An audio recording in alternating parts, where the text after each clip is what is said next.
Video में हम लोग बात करने वाले हैं मैटर यानी कि पदार्थ के बारे में। पूरा कंप्लीट हम लोग मैटर को डिस्कस करेंगे, पूरा मैटर को पढ़ेंगे, ठीक है। यानी पदार्थ क्या होता है उसको सबसे पहले हम पढ़ेंगे। देखिए, पदार्थ को हम लोग इंग्लिश में बोल देते हैं मैटर या सब्सटेंस बोल देते हैं। पदार्थ का एक और नाम होता है हिंदी में, इसको हम लोग द्रव्य बोलते हैं, ठीक है। पदार्थ को एक और नाम से हम लोग जानते हैं द्रव्य के नाम से। तो सबसे पहले हम बात करेंगे पदार्थ क्या होता है। तो दुनिया की जितनी भी वस्तुएं होती हैं सभी क्या होंगी, पदार्थ होंगी। दुनिया की जितनी भी वस्तुएं होती हैं सभी पदार्थ होती हैं, लेकिन पदार्थ होने के लिए कंडीशन है, उसमें उसका कुछ ना कुछ द्रव्यमान होना चाहिए, या तो उसका कुछ ना कुछ आयतन होना चाहिए, ठीक है, या तो उसमें कुछ ना कुछ भार होना चाहिए। उसी को हम लोग क्या बोल देंगे, पदार्थ बोल देंगे, ठीक है। मैंने दुनिया की संसार की सभी वस्तुएं क्या है, पदार्थ है, लेकिन पदार्थ होने के लिए कंडीशन क्या है, उसमें कुछ ना कुछ आयतन होना चाहिए, उसका द्रव्यमान होना चाहिए, कुछ ना कुछ उसका आकार होना चाहिए। उसी को हम क्या बोल देंगे, पदार्थ बोल देते हैं, ठीक है। अगर हम और बात करें पदार्थ की और बात करें तो सबसे पहले हम पदार्थ के बारे में ये जानेंगे कि पदार्थ को हम लोग कितने भागों में बांटते हैं, कितने भागों में उसको वर्गीकृत किया गया है, ठीक है। तो पदार्थ को हम लोग भौतिक अवस्था के आधार पर बांटेंगे और रासायनिक अवस्था के आधार पर बांटेंगे, ठीक है। तो पदार्थ को सबसे पहले किसके आधार पर बांटेंगे, भौतिकी के आधार पे, on the basis of physical state, या भौतिक अवस्था के आधार पे। सबसे पहले किसके आधार पर बांटेंगे, भौतिक अवस्था के आधार पर हम लोग पदार्थ को बांटेंगे। उसके बाद बांट देंगे हम लोग रासायनिक अवस्था के आधार पर। भौतिक अवस्था के आधार पर पदार्थ को बांटेंगे और रासायनिक अवस्था के आधार पर हम लोग पदार्थ को बांट देंगे, ठीक है। तो भौतिक अवस्था के आधार पर हम लोग पदार्थ को कितने भागों में बांटेंगे, 3 भागों में बांट देंगे, ठीक है। तो देखिए, सबसे पहले हमने पदार्थ देखा। पदार्थ क्या होता है, दुनिया की सभी वस्तुएं, संसार की सभी वस्तुएं क्या है, पदार्थ है, लेकिन पदार्थ होने के लिए कंडीशन क्या होना चाहिए, उसमें कुछ न कुछ उसका द्रव्यमान होना चाहिए, कुछ न कुछ उसका भार या आयतन होना चाहिए, या उसका आकार होना चाहिए। उसी को हम क्या बोल देते हैं, पदार्थ। लेकिन प्रकाश जो है, सभी वस्तुएं पदार्थ है दुनिया में, लेकिन प्रकाश जो है पदार्थ नहीं है, क्योंकि प्रकाश का आकार तो होता है, लेकिन उसमें भार, आयतन, द्रव्यमान ये सब नहीं पाया जाता है, ठीक है। तो देखिए, सबसे पहले बात करते हैं भौतिक अवस्था के आधार पर, यानी on the basis of physical state. तो पदार्थ कितने प्रकार हो जाएंगे, पदार्थ हो जाएंगे 3 प्रकार के, मेनली होते हैं 3 प्रकार के, ठोस यानी कि सॉलिड, दूसरा हो जाएगा द्रव यानी कि लिक्विड, तीसरा हो जाएगा गैस यानी कि गैस ही रहेगा इंग्लिश में। ठोस को क्या बोलेंगे, सॉलिड, द्रव को क्या बोलेंगे, लिक्विड, गैस को गैस, ठीक। ये पदार्थ के 3 प्रकार होते हैं मेनली भौतिक अवस्था के आधार पर, ठोस, द्रव, गैस।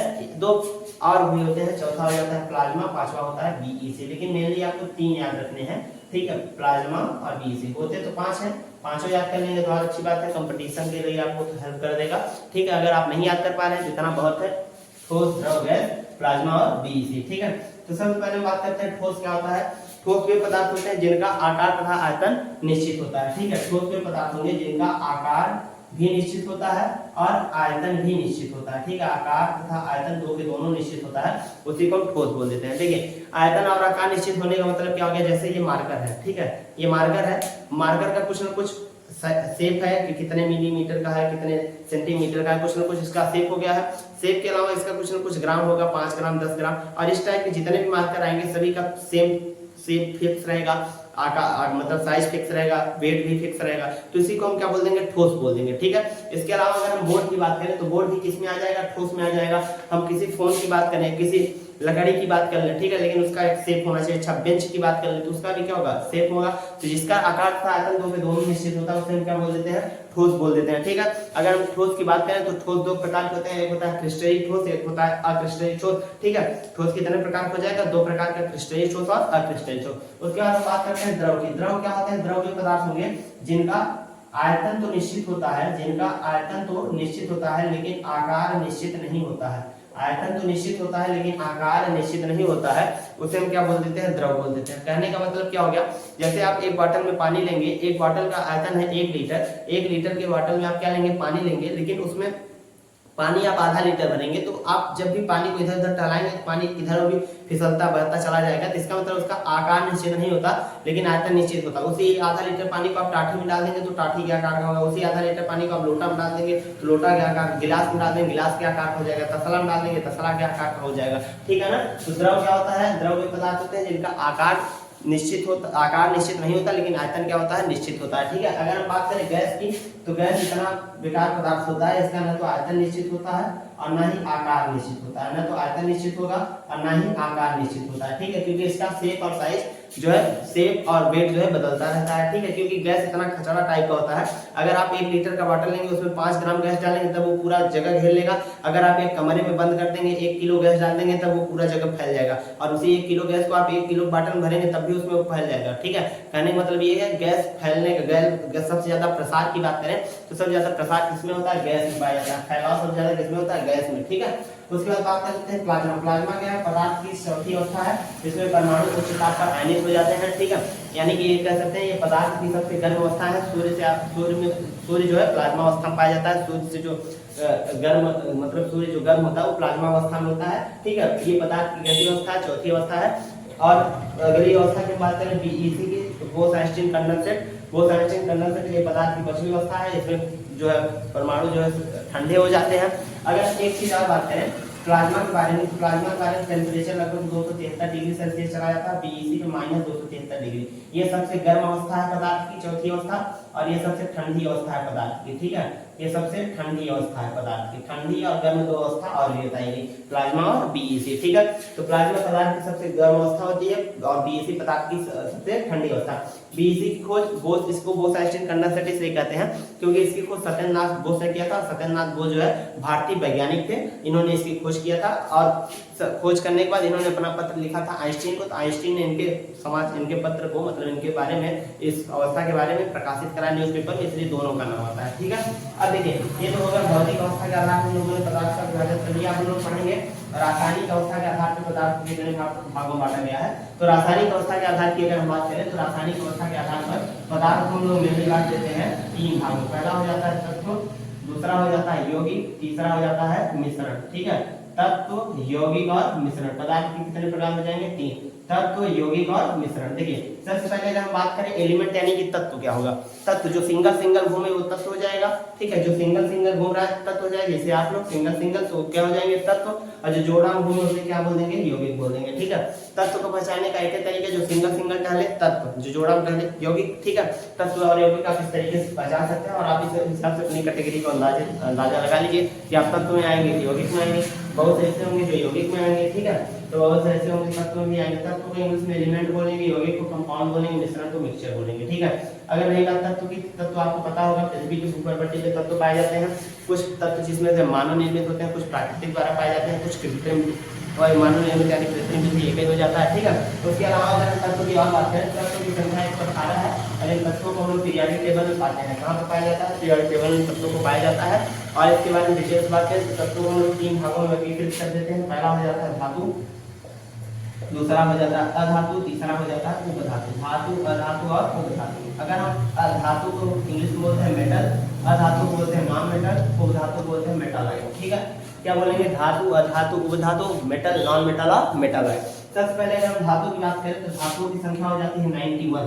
धातुओं की संख्या क्या हो जाती है 91, अधातुओं की संख्या हो जाती है 20, उपधातुओं की संख्या हो जाती है 7, जोड़ लेंगे हो जाएगा 118, ठीक है। तो धातुओं की संख्या 91, अधातुओं की संख्या 20, उपधातुओं की संख्या कितनी हो जाएगी, 7 हो जाएगी। ये सब क्या आ जाते हैं तत्व की कैटेगरी में। तत्व क्या होता है, तत्व एक ही प्रकार के परमाणु से मिलकर बने होते हैं, उसे हम क्या बोल देंगे तत्व। तत्व क्या होंगे, एक ही प्रकार के परमाणु से मिलकर बने होते हैं। परमाणु का मतलब जैसे आप ये मार्कर लेंगे, इस मार्कर को एकदम तोड़ दीजिए, तोड़ के एकदम रद्द कर दीजिए, कुछ काट दीजिए, और उसके बाद इसका एक छोटा पार्टिकल लीजिए जो एकदम टूटा हुआ भाग है, उसको और माइक्रोस्कोप से तोड़ते जाइए, एकदम छोटा भाग आ जाए तो जो न टूटेगा, लास्ट में जो बच जाएगा किसी तरीके से भी नहीं टूटेगा, उससे हम लोग परमाणु बोल देते हैं, ठीक है। तो परमाणु तत्व एक ही प्रकार के परमाणु से मिलकर बने होते हैं और तत्वों की संख्या 3 पाई, मतलब तत्वों की संख्या 118 है। तत्वों को 3 प्रकार से वर्गीकृत किया गया है, धातु, अधातु और उपधातु, मेटल, नॉन मेटल और मेटालॉइड। सबसे पहले बात करें धातु को हम लोग चालक के नाम से भी जानते हैं। धातुओं की संख्या हमारे पृथ्वी पे हमारे पीरियोडिक टेबल में 91 पाई जाती है। धातुओं का काम क्या होता है, इलेक्ट्रॉन मतलब इलेक्ट्रॉन देकर क्या बन जाते हैं, धनायन बन जाते हैं, यानी कि इलेक्ट्रॉन दाता होते हैं, ठीक है। और धातुओं के बारे में और बात करें तो विद्युत तथा ऊष्मा के सुचालक होते हैं, यानी कि इनमें धारा का प्रवाह आसानी से हो सकता है, इनको टच करेंगे तो लाइट मार देगा एकदम तेजी से। अगर हम अधातु की बात करें तो अधातु हम लोग अचालक या कुचालक भी कहते हैं, और ये विद्युत तथा ऊष्मा का कुचालक होता है। इसमें धारा का प्रवाह नहीं हो सकता है, किसी भी प्रकार के कोई भी धारा का प्रवाह नहीं होगा इसमें अधातु में, इसीलिए इसे विद्युत तथा ऊष्मा का कुचालक कहते हैं, ठीक है। ये इलेक्ट्रॉन ग्रहण करके ऋण आयन बनाता है और ये इलेक्ट्रॉन देकर धन आयन बनाता है। ये इलेक्ट्रॉन दाता होता है, ये इलेक्ट्रॉन देता है, ये इलेक्ट्रॉन देता है, ठीक है। अगर उपधातुओं की बात करें तो धातु का काम क्या होता है, थोड़ा थोड़ा करंट को प्रवाहित करने को क्या कहते हैं, उपधातु कहते हैं, ठीक है। थोड़ा थोड़ा करंट अगर जाएगा तो उसको क्या बोल देंगे, उपधातु बोल देंगे। जैसे फोन हो गया, फोन में आप चार्जिंग देते हैं तो उसमें थोड़ा थोड़ा करंट की जरूरत होती है, तो उसको हम क्या बोल देते हैं, उपधातु बोल देते हैं, ठीक है। तो आप लोग बताएंगे जो फोन होता है वो इलेक्ट्रिक होता है कि इलेक्ट्रॉनिक होता है। अगर नहीं पता तो आपको वीडियो डिस्क्रिप्शन में लिंक डाल दिया जाएगा, या तो आप चैनल विजिट कर लेंगे तो इलेक्ट्रिक वर्सेस इलेक्ट्रॉनिक में आपको अंतर समझ में आ जाएगा, कौन कौन सी चीजें इलेक्ट्रिक में आती है, कौन कौन सी चीजें इलेक्ट्रॉनिक में आती है, ठीक है। अगर और बात करें उपधातु तो उपधातुओं की संख्या 7 होती है और इनमें सबसे प्रमुख उपधातु पाया जाता है सिलिकॉन। ठीक है, सिलिकॉन के बारे में आपने सुना होगा, जो सिम कार्ड वगैरह लगाया जाता है। ठीक है, और बात करें यौगिक, यौगिक दो प्रकार होते हैं, एक होता है कार्बनिक यौगिक, एक होता है अकार्बनिक यौगिक। कार्बनिक और अकार्बनिक यौगिक दो प्रकार के क्या होते हैं, यौगिक होते हैं भैया, यानी कि ऑर्गेनिक और इनऑर्गेनिक। कार्बनिक का मतलब जिसमें कार्बन उपस्थित रहे, अकार्बनिक का मतलब जिसमें कार्बन न उपस्थित रहे, तो उसे हम कार्बनिक यौगिक बोल देंगे। जैसे CH4 कार्बनिक यौगिक हो जाता है, H2O अकार्बनिक यौगिक हो जाता है। और कार्बन मोनोऑक्साइड क्या हो जाएगा, कार्बनिक यौगिक। कार्बन मोनोऑक्साइड अकार्बनिक यौगिक, उसके अलावा C6H12O6 ये सब क्या हो जाएंगे, अकार्बनिक यौगिक हो जाएंगे। ठीक है, मतलब कार्बनिक और अकार्बनिक, जिसमें कार्बन उपस्थित रहेगा उसे कार्बनिक यौगिक, जिसमें कार्बन उपस्थित नहीं रहेगा उसको अकार्बनिक यौगिक बोल देंगे।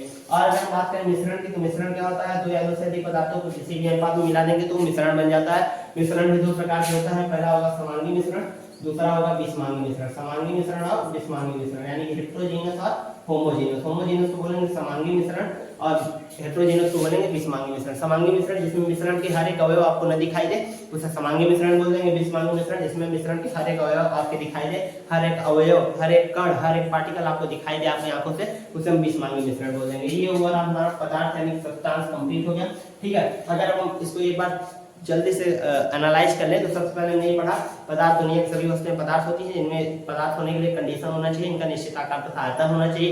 और अगर हम बात कर ले पदार्थ को हमने दो भागों में बांटा, भौतिकी अवस्था के आधार पर, रासायनिक अवस्था के आधार पर। भौतिक अवस्था के आधार पर पदार्थ को हमने 5 भागों में बांटा, मेनली 3 होते हैं, 2 और बढ़ा दिए गए, ठोस, द्रव, गैस, प्लाज्मा और BEC। ठीक है, उसके अलावा अगर हम बात करें रासायनिक अवस्था के आधार पर, तो तत्व, यौगिक, मिश्रण। तत्व जो सिंगल फॉर्म में तत्व, यौगिक जो जोड़ा फॉर्म में उसे यौगिक बोलते हैं। मिश्रण यानी कि दो या दो से अधिक चीजों किसी भी अनुपात मिला देंगे, मिश्रण बन जाएगा। ठीक है, तो ये हो गया पदार्थ का कंप्लीट चैप्टर। ये आपका क्लास 9 का पहला चैप्टर है, इसमें पहला और दूसरा चैप्टर है, इसमें भी आपको एकदम फुल हेल्प करेगा, कोई दिक्कत नहीं आने वाली है। और अगर आप क्लास 12 में हैं तो ठोस अवस्था वाला चैप्टर पढ़ेंगे तो वहां पर भी आपको हेल्प करेगा, लेकिन उसमें कुछ टॉपिक बढ़ जाता है। ठीक है, आप इसमें पढ़ेंगे ठोस के प्रकार, ठोस में क्रिस्टलीय ठोस, उसमें पढ़ेंगे क्रिस्टलीय ठोस के प्रकार, थोड़ा बढ़ जाता है, लेकिन ये बेस आपका यहाँ से क्लियर हो जाएगा। ठीक है, और ये कंपटीशन का केमिस्ट्री का पहला चैप्टर है। आप यहाँ पर केमिस्ट्री कंपटीशन के लिए केमिस्ट्री को आप क्या कर सकते हैं, फॉलो कर सकते हैं। इस वीडियो में इतना ही, जय हिंद।